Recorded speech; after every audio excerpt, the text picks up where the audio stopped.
Às vezes não dá, não dá.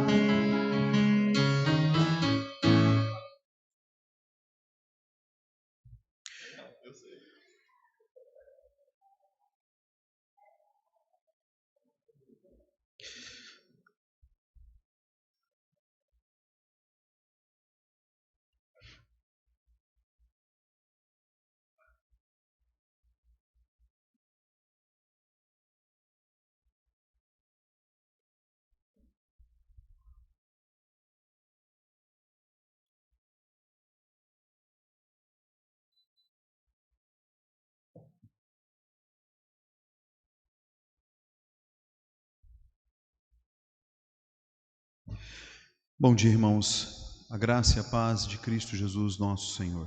Amém? Vamos iniciar mais um culto matutino para a honra e glória do nosso bom Deus.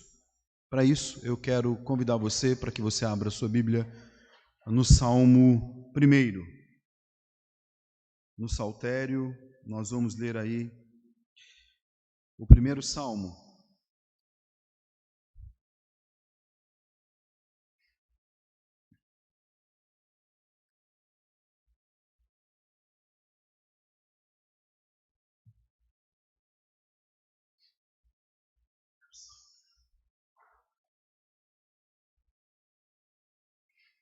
A palavra do Senhor diz assim: Bem-aventurado o homem que não anda no conselho dos ímpios, não se detém no caminho dos pecadores, nem se assenta na roda dos escarnecedores.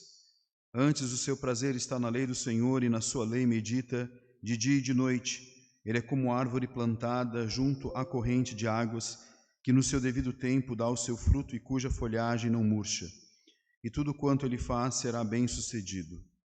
Os ímpios não são assim, são porém como a palha que o vento dispersa. Por isso, os perversos não prevalecerão no juízo, nem os pecadores na congregação dos justos.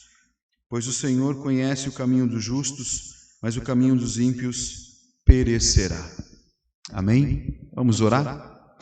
Senhor nosso Deus, nosso bendito Pai, nós louvamos o Teu santo nome, te agradecemos por mais um dia que o Senhor está nos concedendo, Senhor, nos concedendo o privilégio de estarmos aqui na Tua casa, o privilégio de viver. Obrigado, Deus, porque nós estamos em Teus caminhos, nós estamos trilhando, andando, Senhor, conforme os Teus caminhos. Agradecemos pela Tua graça bendita sobre as nossas vidas e te agradecemos porque nós somos bem-aventurados, ó Deus amado. Ajuda-nos a não andar, ó Deus, nas rodas dos escarnecedores, Senhor. Ajuda-nos a sermos realmente como estes justos aqui, que a Tua palavra nos ensina. Abençoe as nossas vidas, abençoe os irmãos que aqui estão, aqueles que estão em suas casas, em nome de Jesus. Amém. Eu também quero, nesse instante, convidar você para que você esteja abrindo a sua Bíblia lá em Isaías, livro do profeta Isaías, capítulo 59.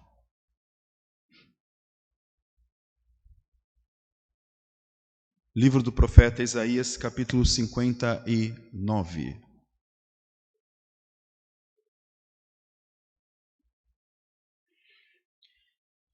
Nós vamos ler do 1 ao 4. Isaías 59, do 1 ao 4.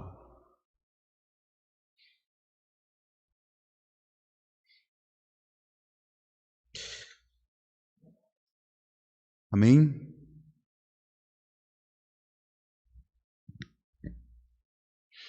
Eis que a mão do Senhor não está encolhida, para que não possa salvar, nem surdo o seu ouvido para não poder ouvir. Mas as vossas iniquidades fazem separação entre vós e o vosso Deus, e os vossos pecados encobrem o seu rosto de vós, para que vos não ouça. Porque as vossas mãos estão contaminadas de sangue, e os vossos dedos de iniquidade, e os vossos lábios falam mentiras, a vossa língua profere maldade. Ninguém há que clame pela justiça, ninguém que compareça em juízo pela verdade. Confiam no que é nulo e andam falando mentiras, concebem o mal e dão à luz a iniquidade. Nesse instante eu gostaria que você pudesse curvar a sua cabeça para que juntos enquanto igreja possamos estar confessando os nossos pecados, as nossas falhas, as nossas iniquidades. A Bíblia diz que nós somos pecadores, mas pecadores que foram justificados, nós já fomos regenerados, justificados, santificados e glorificados em Cristo Jesus. Ele é fiel e justo para nos perdoar e nos purificar de toda a injustiça. Então nós vamos estar nesse instante tendo algum momento de oração. Depois eu vou estar pedindo aqui para que o nosso irmão Heber se dirija aqui ao púlpito e esteja quebrando o silêncio, agradecendo ao Senhor, porque o véu foi rasgado de cima a baixo e hoje nós já fomos perdoados em Cristo Jesus da condenação eterna, mas continuamos ainda pecando. Por isso que nós temos que ir até Ele para pedir perdão das nossas iniquidades. Vamos orar.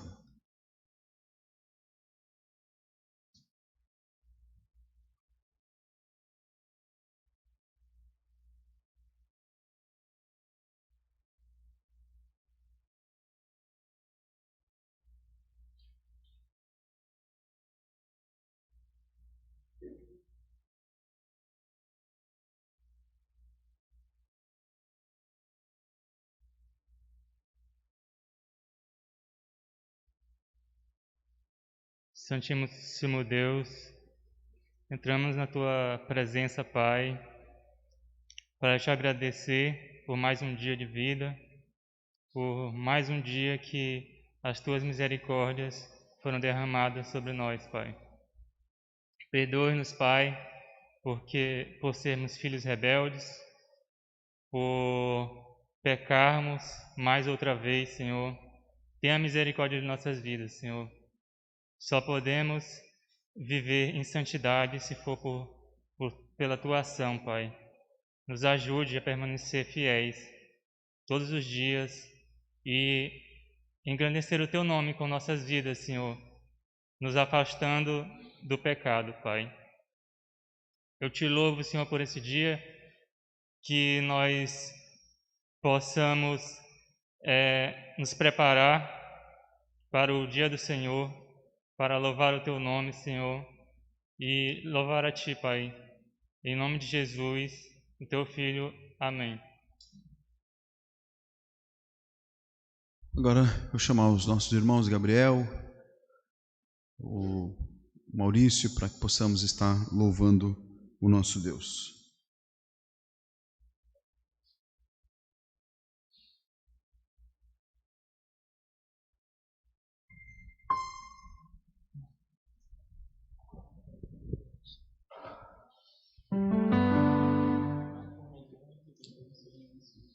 Bom dia, meus irmãos.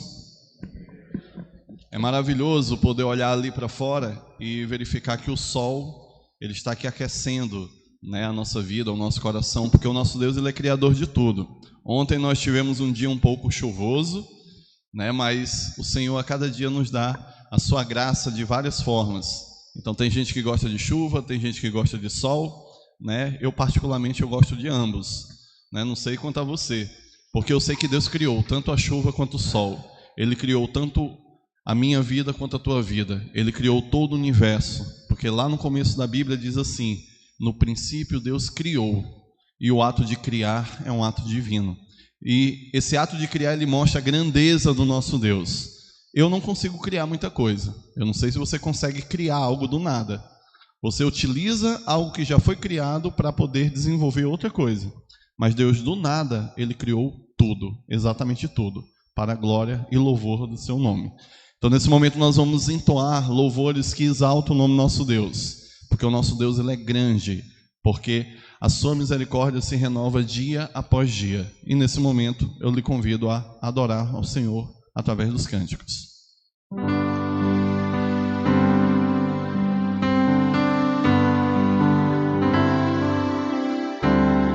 Quão formoso és, Rei do universo, tua glória enche a terra, enche os céus. Tua glória enche a terra, tua glória enche os céus, tua glória enche minha vida, Senhor. Quão formoso és, Rei do universo, tua glória enche a terra e enche os céus. Tua glória enche a terra, tua glória enche os céus, tua glória enche minha vida, Senhor. Maravilhoso é estar em tua presença, maravilhoso é poder te adorar, maravilhoso é tocar em tuas vestes, maravilhoso é te contemplar, Senhor.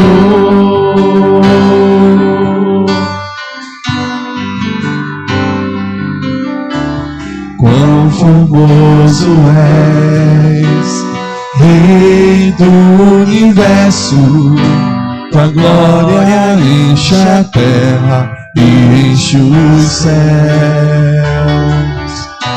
Tua glória enche a terra, tua glória enche os céus, tua glória enche minha vida, Senhor. Maravilhoso é estar em tua presença, maravilhoso é poder te adorar, maravilhoso é tocar em tuas vestes, maravilhoso é te contemplar, Senhor. Maravilhoso, maravilhoso é estar em tua presença, maravilhoso é poder te adorar, maravilhoso é tocar em tuas vestes, maravilhoso é te contemplar, Senhor. Maravilhoso é te contemplar, Senhor. Aleluia, aleluia, aleluia, aleluia, aleluia. Louvemos ao Senhor. Seja engrandecido, ó Deus da minha vida. Tu és o Deus da minha salvação.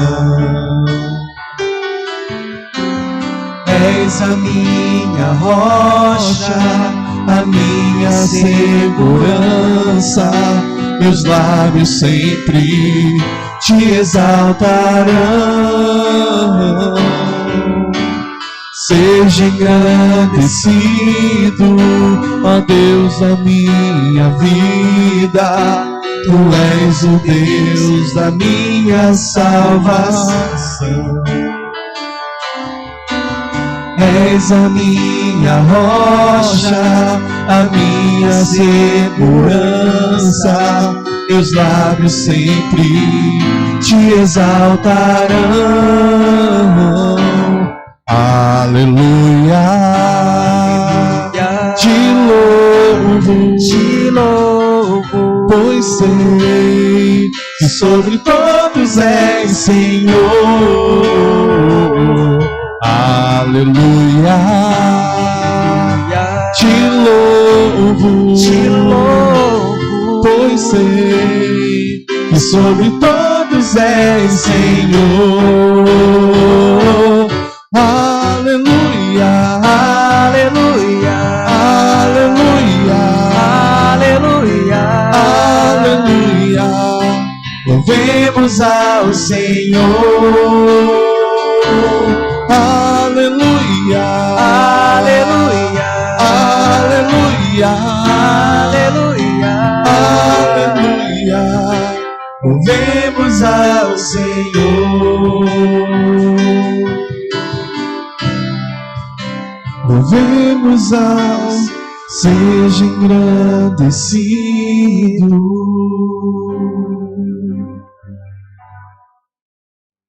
Senhor, nós agradecemos, Pai, porque o Senhor é esse Deus, Criador de tudo e de todos. Obrigado porque o Senhor é o Rei das nações. Obrigado porque tudo está debaixo do Teu controle. Obrigado porque nós confiamos em Ti, Pai. Nós somos os Teus filhos. Adorado seja o Teu nome, engrandecido seja o Teu nome. Que o nosso lábio possa o tempo todo, Senhor, manifestar os Teus louvores. Que a nossa vida seja uma verdadeira adoração. E que o culto, Senhor, ele seja presente no nosso viver dia após dia. Adoramos o Teu nome, em nome de Jesus. Amém. Amém. Amém.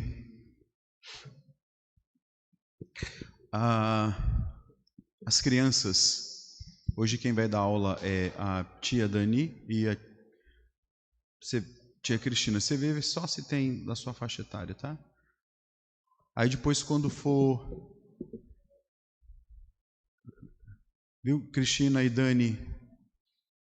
Aí depois, acho que vocês terminam até umas 10h30, né? Por aí. Aí venham aqui porque eu tenho um aviso para dar, tá bom? Para todos.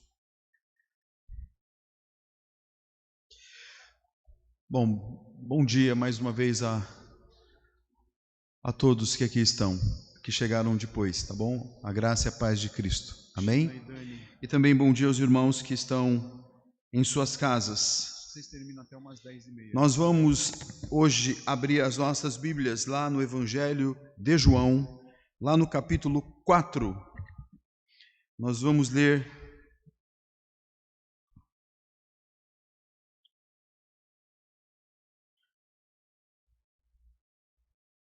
a partir do 43.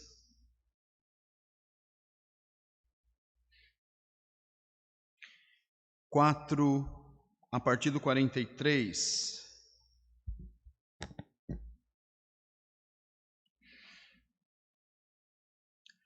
diz assim a palavra do nosso Deus, Evangelho de João, capítulo 4, a partir do verso 43. Passados 2 dias, partiu dali para a Galiléia, porque o mesmo Jesus testemunhou que um profeta não tem honras na sua própria terra. Assim, quando chegou a Galiléia, os galileus o receberam porque viram todas as coisas que ele fizera em Jerusalém, por ocasião da festa, a qual eles também tinham comparecido.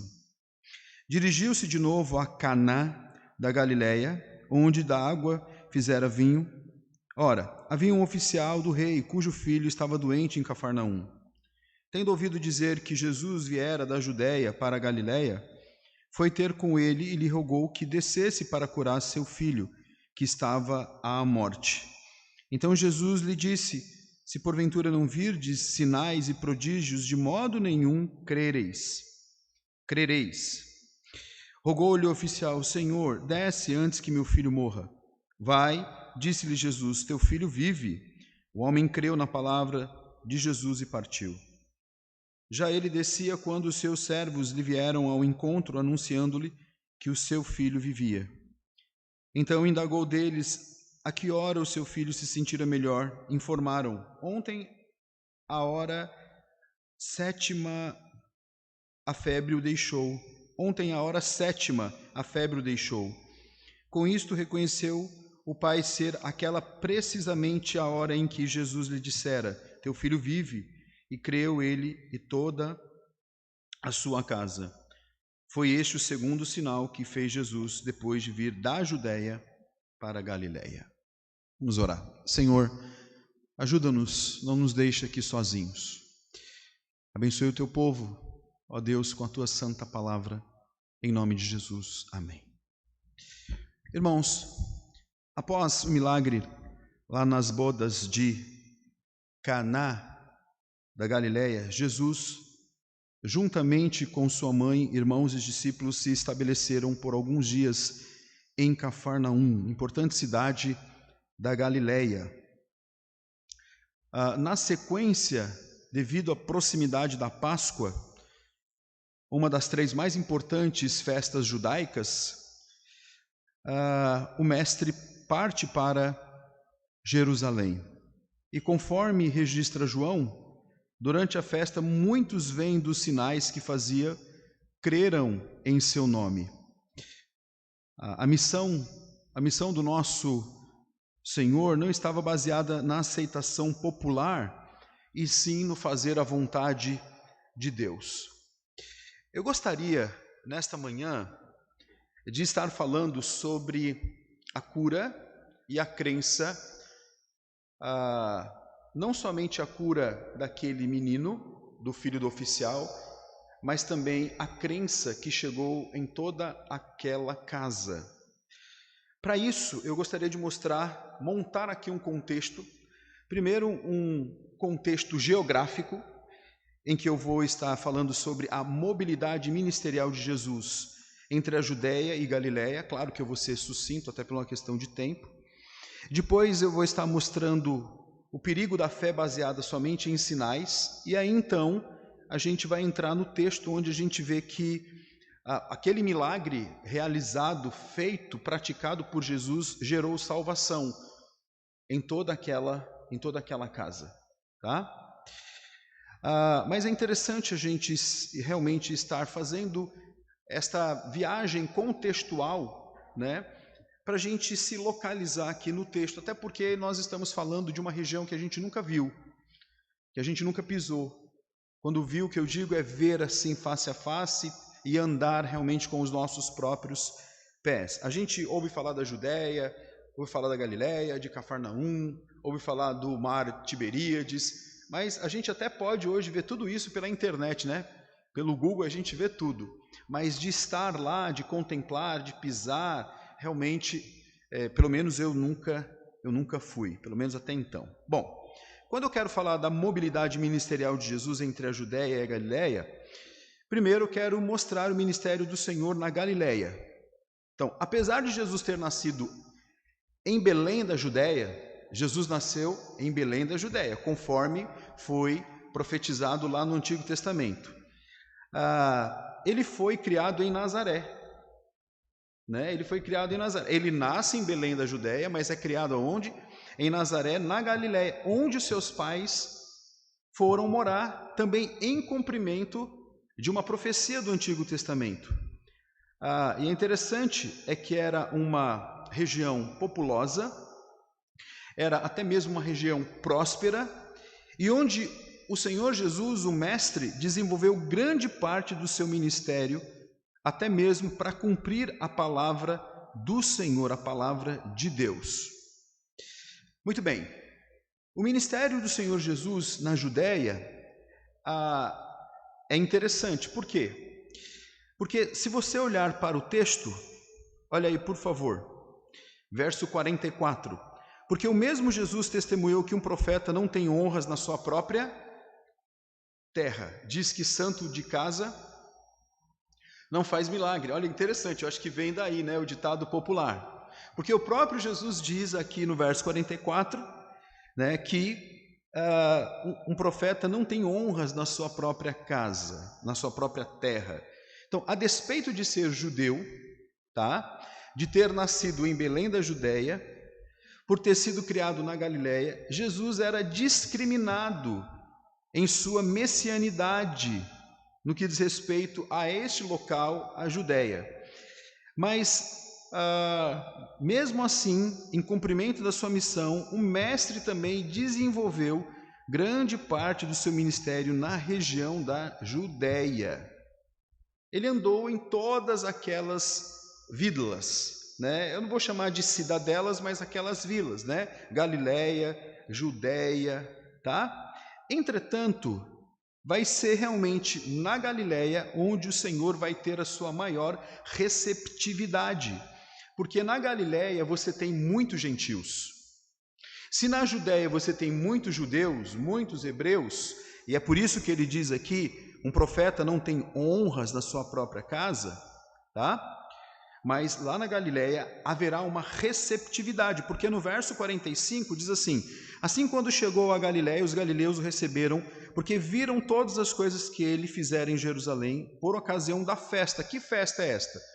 Nós tínhamos 3 festas judaicas bem importantes: a festa do tabernáculo, a de Pentecoste e a Páscoa. Os judeus eram muito festivos, aliás, o judeu até hoje é muito festivo, mas as 3 principais festas no mundo judaico, na cultura judaica, no calendário judaico, eram essas 3 festas. Pentecostes, lembra?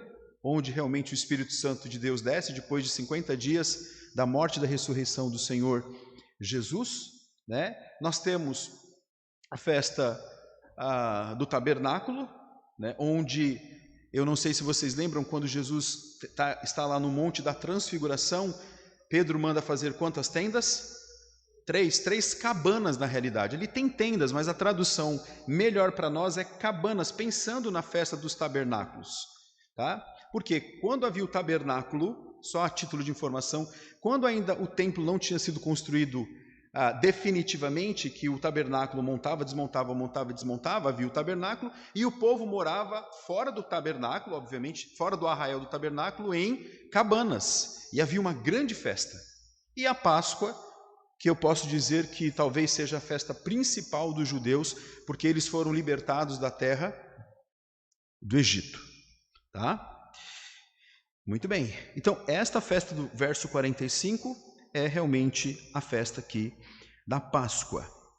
Então eu disse que Jesus teve uma receptividade ali na Galileia. Apesar dessa mobilidade do mestre entre as 2 regiões, né?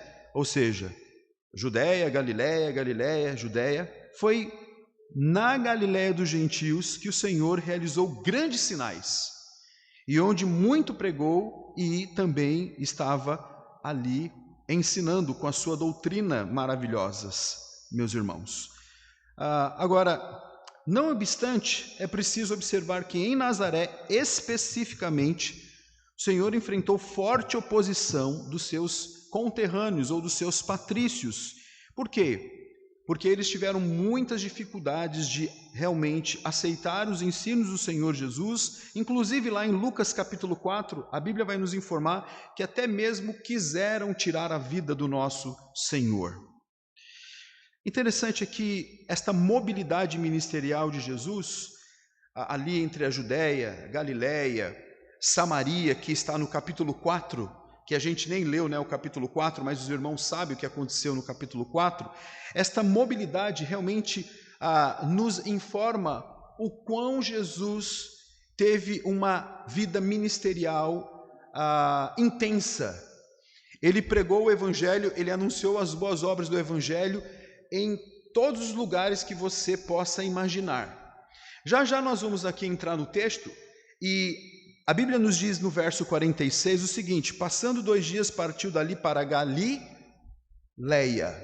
Ele vai em Samaria e aí ele vai o quê? Para Galileia. A Bíblia diz que depois no verso 46 dirigiu-se de novo aonde?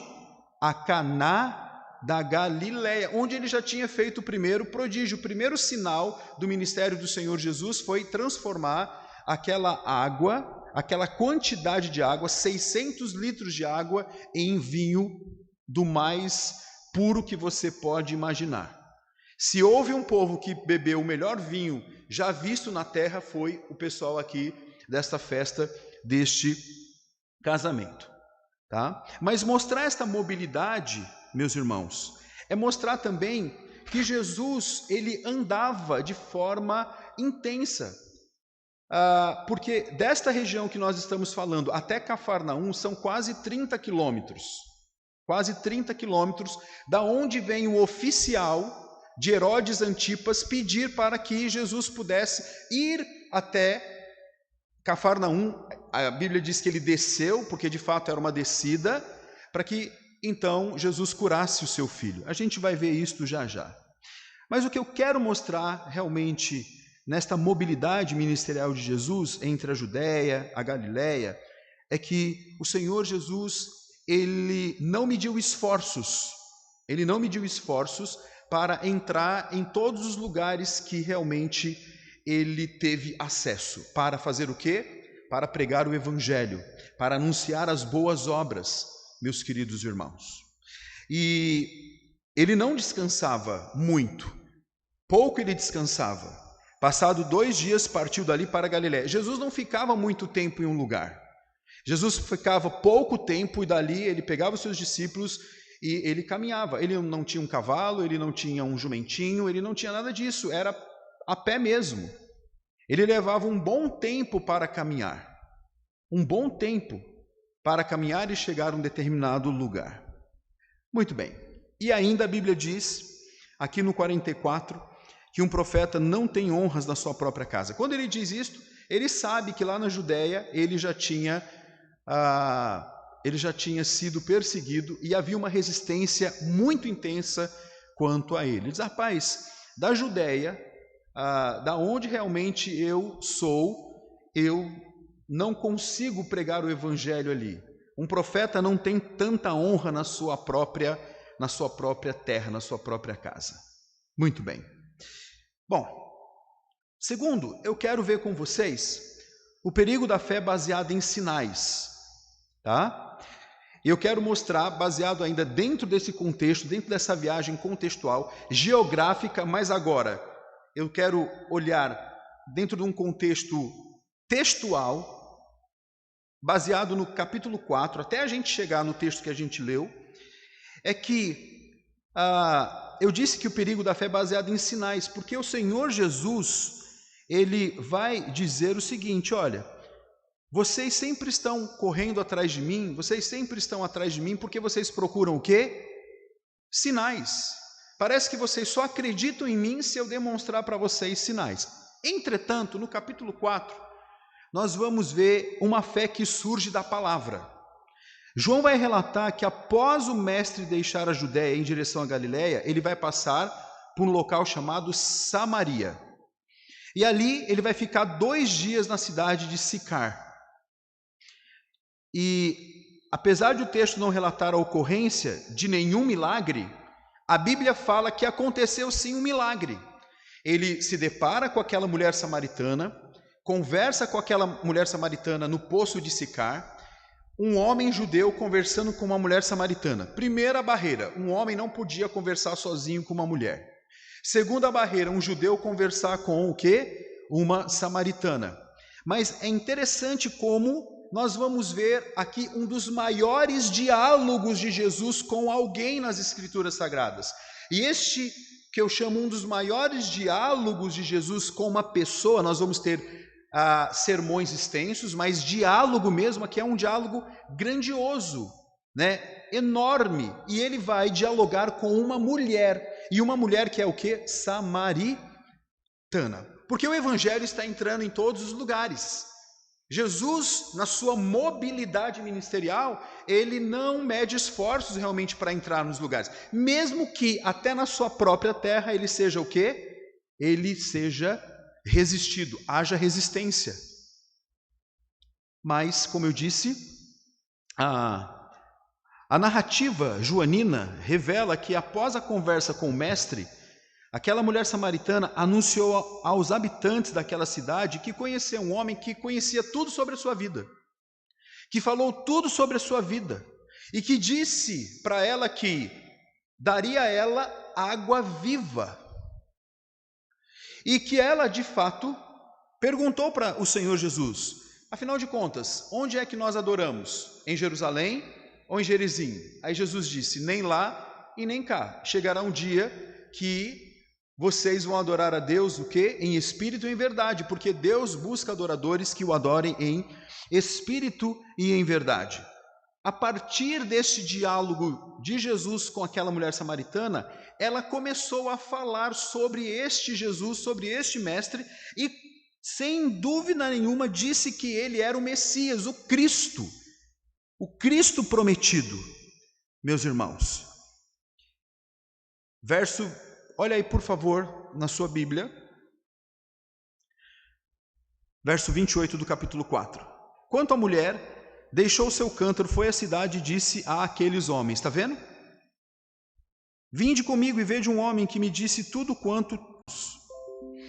O evangelho aqui registrado pelo apóstolo do amor vai nos mostrar que todos aqueles que creem são agraciados e aceitos como filhos de Deus, independentemente de serem ou não judeus, porque a Bíblia diz que não basta você nascer do sangue, nem da vontade da carne, nem da vontade do homem, mas o quê? Da vontade de Deus. Muito bem, eu disse que no nosso segundo ponto, que nós temos que tomar cuidado, o perigo da fé baseada em sinais. E aí eu mostrei, primeiro, que a fé surge com a palavra, a abrangência aqui do evangelho, e uma outra coisa, em terceiro aqui, o contraste da fé baseada em sinais. Após deixar Samaria, no capítulo 4, versículo 43, olhe para a sua Bíblia. Passado 2 dias, partiu dali para Galileia. O mestre seguiu viagem rumo a Galileia, e mesmo não contando o episódio da perseguição enfrentada ali em Nazaré, tá? João cita, interessante, que um profeta não tem honra na sua própria pátria. Para o propósito aqui do evangelista, o importante é destacar que, mesmo em outras partes da Galileia, os galileus receberam Jesus. Por quê? Porque viram todas as coisas que fizera em Jerusalém no dia da festa. Que festa? Aquela festa de casamento, meus irmãos. E é interessante, é que a sua ampla aceitação, as pessoas, na sua grande maioria, aceitavam Jesus não por conta da palavra, mas por conta dos milagres que ele praticava. Então, por isso que nós vemos aqui um contraste da fé baseada em sinais. Tudo isso aqui que eu falei até então, nestes 15 minutos, é para que possamos então entrar aqui no texto, que não vou me deter muito, tá? Porque não tem muita coisa no que me deter, porque nós vamos ver aqui um homem que experimentou um milagre, e que este milagre gerou salvação, mas que ele creu. Ele vai crer na palavra do Senhor Jesus, tá? E aí nós vamos começar a ver isso a partir do versículo 46. A gente vê o desespero de um pai aqui. A Bíblia diz, no verso 46, o seguinte: dirigiu-se de novo a Caná da Galileia, onde da água fizera vinho. Ora, havia um oficial do rei cujo filho estava doente em Cafarnaum. Tendo ouvido dizer que Jesus viera da Judéia para a Galileia, foi ter com ele e lhe rogou, olha aí, lhe suplicou, que descesse para curar seu filho que estava à morte. A gente vê aqui um pai desesperado. O evangelista oportunamente observa que Jesus viera pela segunda vez em Caná da Galileia, justamente onde realizara o milagre da transformação da água em vinho. Mas, desta feita, um oficial lá da corte de Herodes Antipas, ouvindo falar que o mestre chegou de viagem da Judéia, correu até Jesus para que ele pudesse curar o seu filho, que estava à beira da morte. Apesar dos limites geográficos da Galileia serem grandes, meus irmãos, o oficial, ele não mede esforços para ir até Jesus. Como eu disse, de Cafarnaum até a Galileia, nós temos aí cerca de quase 30 quilômetros quase 30 quilômetros. E ele vai até Jesus. Por quê? Porque ele está desesperado. O seu filho está ali morrendo. O seu filho está doente, está com febre. O seu filho está à beira da morte. E o que nós encontramos aqui? Nós encontramos um homem de fé. Porque no verso 48, olhe para a sua Bíblia, por favor. Jesus informa que,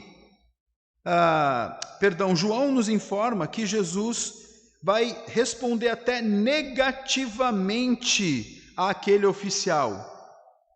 Por que ele vai responder negativamente? Primeiro, porque ele está farto de pessoas irem até ele somente procurando sinais. Mas uma outra possibilidade é porque ele está de alguma forma testando aquele oficial. Vamos ler o que está escrito aí? No verso 48, então Jesus lhe disse: se porventura não virdes sinais e prodígios, de modo nenhum crereis. Olha o que Jesus diz. Mas mesmo diante deste verso 48, o funcionário do rei, o funcionário de Herodes Antipas, parece não se importar com a resposta do Senhor.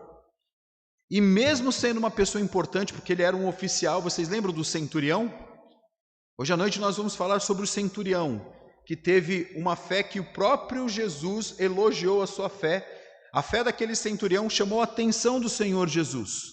Mas mesmo ele sendo uma pessoa importante, ele vai se humilhar, ele vai rogar e vai dizer: por favor, meu mestre, desça a Cafarnaum e cure o meu filho.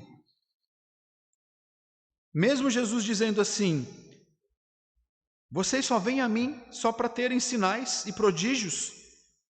Parece que vocês acreditam em mim só se vocês realmente virem eu fazer algum milagre. Mas é interessante, é que mesmo diante desta repreensão do Senhor Jesus, ou até mesmo de um teste do Senhor Jesus, o oficial, no verso 49, ele continua rogando. Olha o que diz o verso 49. Rogou-lhe o oficial. E por que eu digo que ele continuou rogando? Porque no verso 47 a Bíblia diz que ele foi até Jesus e rogou que descesse para curar o seu filho que estava à morte, ou seja, à beira da morte, na iminência da morte. Rogou-lhe o oficial: Senhor, desce antes que meu filho morra. Meus irmãos, é interessante que o Senhor Jesus, ele tinha plena consciência de absolutamente tudo que estava no coração daquele oficial. Ele sabia que as pessoas o procuravam procurando sinais. Ele sabia que as pessoas o procuravam para encher o seu estômago, como na multiplicação dos pães e dos peixes. As pessoas voltaram até Jesus não porque ele era o Salvador, não pela mensagem dele, não porque ele estava apresentando o reino dos céus, mas porque ele tinha enchido o estômago, a barriga, matado a fome. Por isso que naquela oportunidade ele vai dizer: eu sou o pão da vida. E aqui ele repreende aquele oficial, mas o oficial, ele meio que não dá ouvidos para o Senhor Jesus, porque há algo muito mais importante em jogo aqui. O que está em jogo aqui, meus irmãos? É a vida do filho deste oficial. O seu filho está morrendo.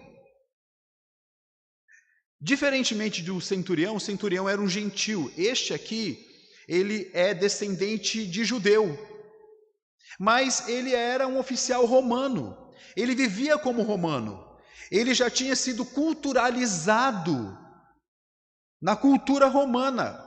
Mas mesmo sendo romano e vivendo a partir da cultura romana, da filosofia romana, de tudo aquilo que ele já tinha absorvido no Império ali romano, ele não mede esforços e vai até o mestre.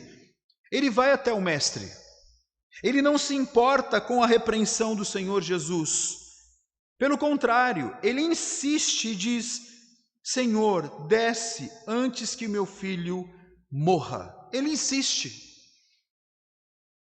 Eu digo que nós podemos olhar isso aqui como um teste para ver realmente como seria a reação daquele oficial. Quando Jesus diz assim: vocês me procuram para ver sinais e prodígios, porque se vocês não virem sinais e prodígios, vocês não vão crer. Aí talvez aquele oficial teria logo desistido, pelo seu orgulho, pela sua posição, pelo seu status. Mas o texto vai nos informar que quando Jesus acaba de falar isso, ele logo diz: Senhor, desce antes que o meu filho o quê? Morra.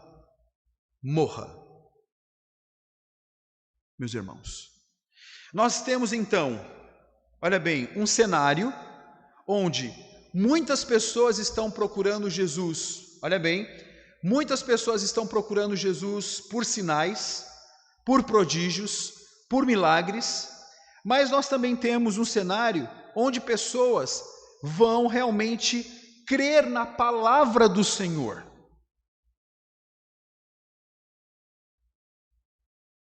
Onde está isto, pastor, no texto? Está aqui, no verso 50.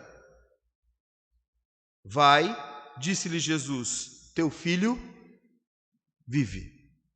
O homem, o quê? Vamos ler uma só voz? O homem creu na palavra de Jesus e partiu. Como eu disse, ele estava onde? Na Galileia. Até Cafarnaum são cerca de 20, quase 30 quilômetros. Ele vai até Jesus. Desce, vamos comigo. Até o meu filho. Eu vim aqui. Por favor. Interessante, né? Assim como Jesus curou aquele servo do centurião à distância, este menino também vai ser curado o quê? Somente pela palavra do Senhor. Que Deus é este? Que homem é este? Gabriel estava falando que Deus criou tudo do nada, né? Que a gente não cria mais nada. É verdade, a gente não cria mais nada. Tudo que o homem, ele inventa, ou ele diz que cria, é porque já tem o quê? Uma matriz. Porque Deus deixou este mandato cultural para o homem lá no Éden. Hoje nós chegamos aqui de moto, de carro, ou de ônibus, sei lá. O homem, a partir do seu mandato cultural, ele foi explorando a criação. E nós temos a tecnologia que temos hoje. Mas eu disse isso para dizer que tudo, lá no princípio, Deus criou tudo por meio da sua palavra. Haja luz e houve luz. A palavra de Deus. A dabar de Deus. E aqui, a Bíblia diz, teu filho vive. Teu filho vive. O homem creu na palavra de Jesus e partiu. O mestre tinha plena consciência de estar diante de um homem que, embora necessitado, era diferente dos galileus que buscavam sinais. O oficial creu sem precisar ver e obedeceu à ordem do Senhor. Eu e você, meus irmãos, eu e você, muitas vezes nas nossas vidas, ficamos desesperados. Muitas vezes ficamos angustiados, ficamos agoniados. Ou não. Muitas vezes o coração aperta, a alma fica desse tamanho. Muitas vezes. Como este pai aqui, desesperado porque o filho ia morrer. mas ele tinha ouvido falar de um homem que tinha transformado água em vinho. E ele se mostra um homem de fé, um homem que crê na palavra do Senhor. Teu filho vive. O homem creu na palavra do Senhor Jesus e partiu. Ele não poderia ter, olha, preste atenção comigo, ele não poderia ter dito assim: não, Senhor, o Senhor tem que ir comigo. Não, Senhor, se o Senhor não estiver lá, ele não vai ser curado. Não é assim?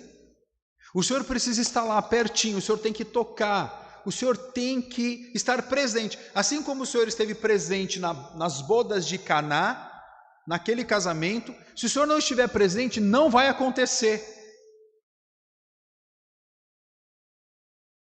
Mas é isso que o texto nos diz? Hein? Não. Não. O texto vai nos dizer: o homem creu na palavra de Jesus e partiu.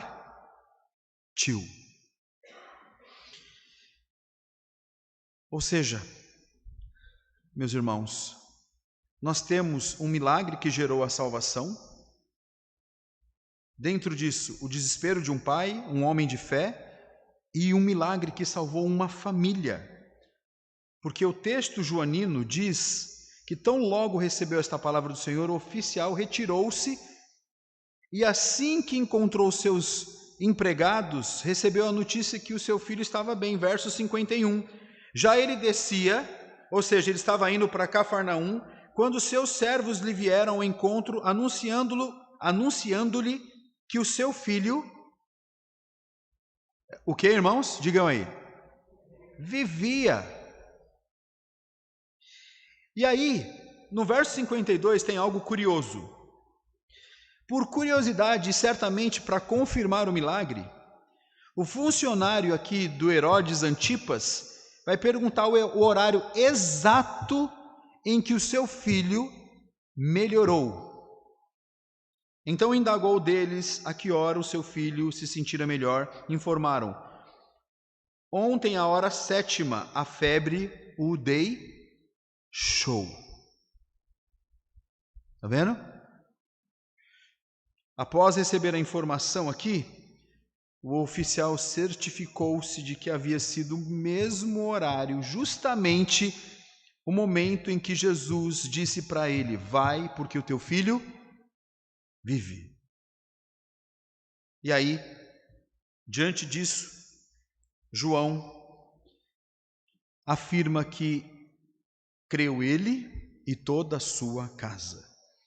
Com isto, reconheceu o Pai ser aquele precisamente a hora em que Jesus lhe dissera: teu filho vive, e creu ele e toda a sua casa.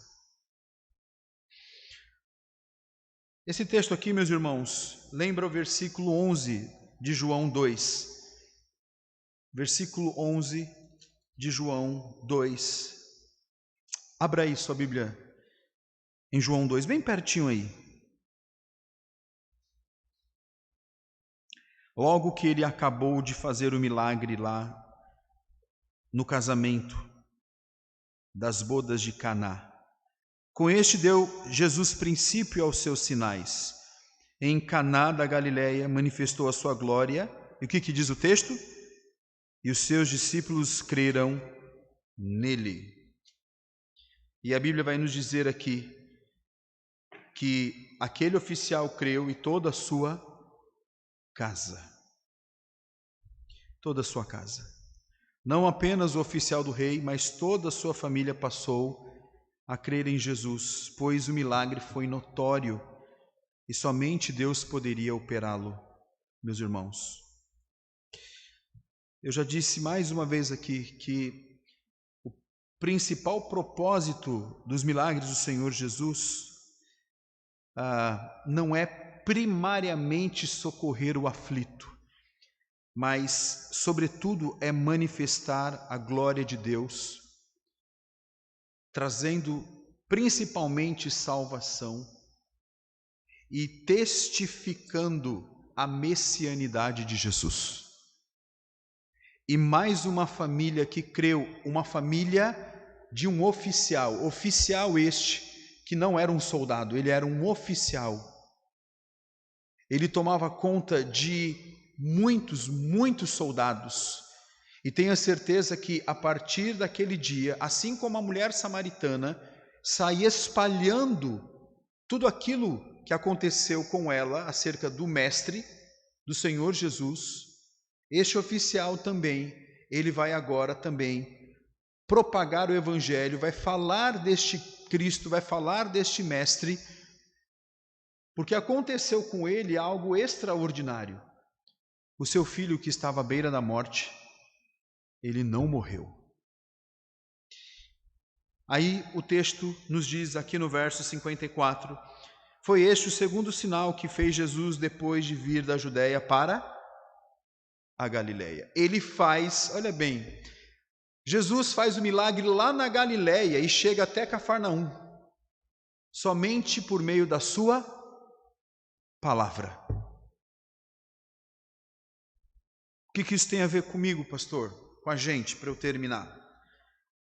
Ô meu irmão, como eu disse, quantas vezes você está em desespero? Quantas vezes? E a pergunta que eu faço é, será que a nossa atitude, a minha atitude, a sua atitude é como este homem aqui? Um homem de fé?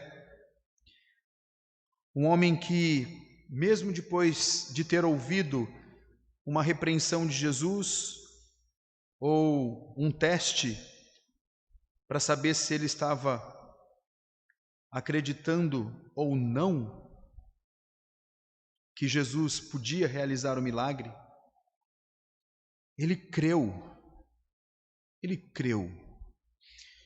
Talvez você esteja passando por problemas na sua vida, talvez você esteja passando por perrengues, por angústias. Eu sei que Jesus, ele não está aí do seu lado, face a face, como estava aqui com este oficial para dizer, o teu filho vive, ou o seu problema já foi resolvido, ou não se preocupe, assim você ouvi-lo, vê-lo. Mas você acredita na palavra de Deus? Amém? A Bíblia é a palavra de Deus, o verbo que se fez carne e habitou entre nós. Cristo é o verbo, E ele diz para mim e para você, não andando ali, na Galileia, na Judéia, em Samaria, em Cafarnaum, na sua mobilidade geográfica, mas ele diz para mim e para você, hoje pela manhã, aqui em São Luís, na igreja e aqueles que estão em suas casas, que o nosso filho vive, e eu quero obviamente parafrasear as palavras aqui do Jesus para dizer, olha, o que ele colocou aqui no verso 49 e no verso 50. Ele roga, e nós temos que rogar. Ele roga para que o filho não morra, e nós temos que rogar ao Senhor diante de todas as nossas mazelas, os nossos sofrimentos, porque Jesus vai dizer assim, pode ir, porque eu estou contigo. Pode ir, porque eu já sei do seu problema, eu não preciso ir lá. Pode ir, porque o ansioso aqui é você, o incrédulo aqui é você, o desesperado aqui é você, mas eu te digo que eu sei dos seus problemas, eu sei das suas angústias, eu sei do que você está passando, eu sei o que eu e o que você, o que nós irmãos temos que fazer é crer na palavra do Senhor e continuar vivendo. Amém? Creia na palavra de Deus. Sei, pastor, mas será que vai acontecer isso? Pastor, mas eu estou com esse problema. Pastor, eu vejo isso aqui, eu não sei como resolver, mas tem coisas que você não vai conseguir resolver mesmo, porque não está ao seu alcance. Mas Jesus diz, vai, teu filho vive. Ou seja, vai, aquilo que você acha que não tem solução, eu já estou te dizendo, tem solução. Mas para isso nós precisamos rogar ao Senhor. Este homem rogou ao Senhor. Este homem se humilhou diante do Senhor. Vai. E ele creu. E eu e você temos que crer. Porque Jesus disse que estaria conosco todos os dias até a consumação dos séculos. Amém? Jesus está comigo e com você. Jesus não está mais andando na Galileia, em Samaria, na Judéia, em Cafarnaum. Jesus não está mais com aquela mobilidade geográfica quando esteve aqui conosco, mas Jesus hoje reina. Ele está à destra de Deus. A mobilidade dele é infinitamente maior. E a sua palavra está aqui conosco. E o seu reino está entre nós e dentro de nós.